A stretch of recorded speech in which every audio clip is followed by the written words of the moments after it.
15 years ago, Australia endorsed an important agreement, the UN Declaration on the Rights of Indigenous Peoples. That declaration asserted the rights of Indigenous peoples around the world to maintain and strengthen their own institutions, cultures and traditions. It asserted their right to self-determination, their right to decision-making on issues relevant to them.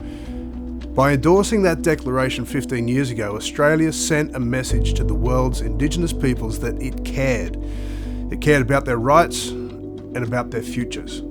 The proposed Indigenous voice to Parliament aligns perfectly with the principles and aspirations of that declaration. What is it then about this proposal that has close to half of the country's voters and a majority of Victorians ready to turn away from the principles of this agreement that our country committed to on the global stage? Only 56 years ago, First Peoples were recognised as part of the Australian population, with an overwhelming yes vote at the 1967 referendum. At that ballot, more than 90% of about 6 million votes were ticked by Australians who wanted to say they cared about the lives of Indigenous people.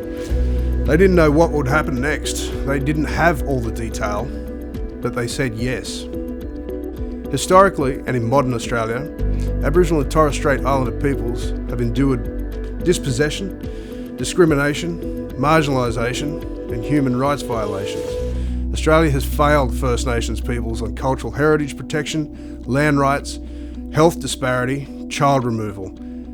It has targeted them with its criminal justice and child protection systems. These are facts. These are accepted and acknowledged, even by the powerful institutions that superintend the lives and communities of First Nations peoples in Australia.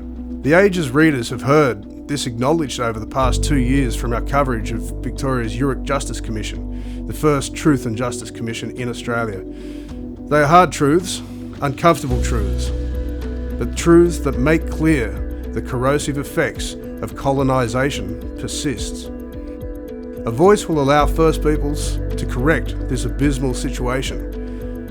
The Age first stated its support for the Indigenous voice in 2019, saying it was a mechanism that belonged in Australia's constitution. That was a position stated before a senior advisory group commissioned by the former coalition government tabled a final report to the then Minister for Indigenous Australians, Ken Wyatt, that provided detail about the proposed structure for the voice and how it likely will work.